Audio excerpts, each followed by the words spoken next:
เฮาต่อสู้ความลัดอ่อนไหมสิ่งความหักอ่อนไหมต่อถึงยามอยู่ปีเฮาติดดองอยู่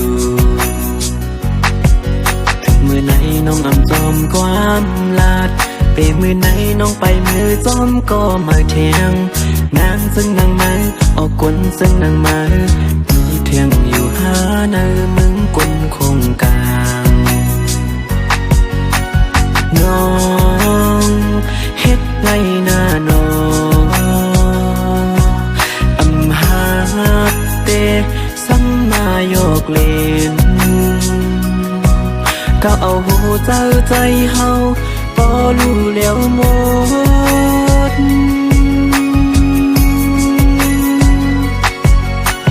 จังคนเจ้าน้ำจังคนหมอเล่นจังคนอำโมหักเกิมจังคนหมอเล่นจังคนเจ้าน้ำจังคนอำมีมากโหเจ้านั้นจังคนเจ้าน้ำวันนั้นเตะมองสำลัดว่าตีหักใจโกเหลียวกุยว่าดังหักวันปีเนิ่งเจอตีอำปันแทงโกเลย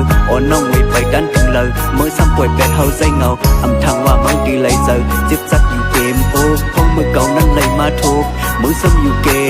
ก็อันสู้หักก็อันสู้แป้งเหมือนเปิดเอาเล็กแหลมจิ้มแดง10แกนกว่า8โมดตั้งเฮ็ดมือเหมือนความหลัดถึงยามไหนมีก็มาแทงยังหักเล่นซึ่งนางเฮาอำทางว่าสุดตีเหรียญเก่ามาเฮ็ดเอาเป็นตั้งเล่นเมื่อเก่าโบอำเป็นอยู่เป็นเศร้าน้ำตาเก่าโมสร้างตกเยาหันไปตุกในเมื่อซุ่มหน้าห้าหันไปเจ็บในเมื่อซื้อหน้าหึเขายังถามคุยในเซอร์อ่อนเมื่อตัวคิงสุดเตะหังลีหังเล่าสมองเก่าหยอกเซอร์ผู้ใจเฮาอำว่าสัตว์ในหาสัตว์เลยอย่าปีหาเลยทบกวนซึกนางเมื่อยาวมือไหนน้องอำจอมความลาดเปมือไหนน้องไปมือจอมก็มาเทียง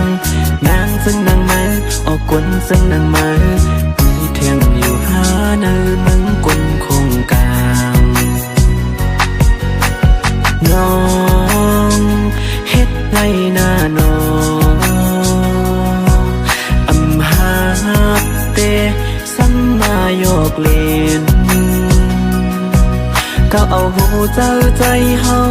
พอรู้แล้วหมด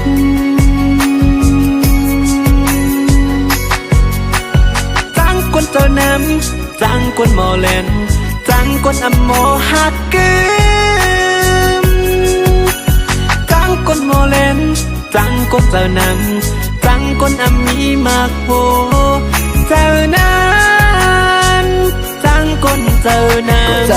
ก็จังเมาก็การหักคือมันเหนื่อยเมาอำทางว่าสุดตีแลนเก่ามาเฮ็ดเอาเป็นตั้งเล่นเมาเก่าโบอำเป็นอยู่เป็นเศร้าน้ำตาเก่าโบสร้างตกเยาหันไปตุกในมือซุ่มหน้าห้าหันไปเจ็บในมือซื้อหนังเขายังถามตัวในเจออ่อนเมื่อตัวคิงสุดเตะหังลีหังเล่าสมองเก่าหยอกเจอผู้ใจเฮาอำว่าจัดในห้าจัดเลยอย่าปีหาเลยทบกวนซึกนางเมา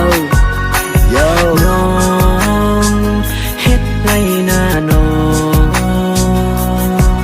อำหาเตสัมมาโยกเล่น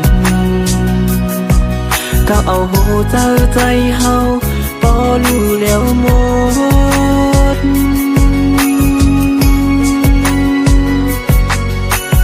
จังคนเจ้าน้ำจังคนหมอเล่นจังคนอำโมหักเกิมจังคนหมอเล่นจังคนเจ้าน้ำจังคนอำมีมากโหเจ้านั้นจังคนเจ้าน้ำ